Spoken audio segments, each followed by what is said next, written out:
মালদ্বীপ প্রবাসী যারা আছে এরপরে স্যার আপনি সিদ্ধান্ত স্থানীয় সময় বৃহস্পতিবার রাতে মালদ্বীপের রাজধানী মালের পার্শ্ববর্তী শহরে অবস্থিত বাংলাদেশ মিশনে নবনিযুক্ত Bangladesh high commissioner doctor Mohammad Nazmul Islam প্রবাসী সাংবাদিকদের সঙ্গে সৌজন্য সাক্ষাৎ ও মতবিনিময় করেন।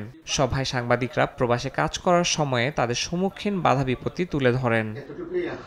সভায় ফ্রি ভিসা সংক্রান্ত জটিলতা, বৈধ পথে রেমিটেন্স পাঠানোর সমস্যা, বাংলাদেশের একটি বাণিজ্যিক ব্যাংকের শাখা চালু এবং মালদ্বীপে বাংলাদেশি পর্যটক বৃদ্ধিতে হাই কমিশনারের আরও সক্রিয় ভূমিকার প্রয়োজনীয়তা নিয়ে আলোচনা হয়।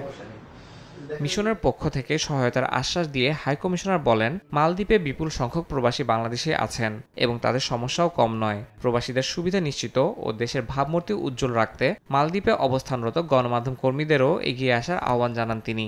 আমাদের প্রবাসীরাই হচ্ছে আমাদের সর্বোচ্চ বা লক্ষ্য, যে জায়গা থেকে আমরা কাজ করতেছি আমাদের হাই কমিশন থেকে আমাদের যে সম্পর্কটা আছে, বিশেষ করে আমাদের যে বাণিজ্য সম্পর্ক আছে, আমাদের যে পারস্পরিক যে সম্পর্ক আছে, আমাদের যে বাইলেটারাল রিলেশনগুলো আছে, সেটা যেন আরও উত্তরোত্তর ভালো হয়। বাংলাদেশ হাই কমিশন সহ আমরা এই বিষয়গুলো আরও খুবই ক্লোজলি ফলো আপ করব।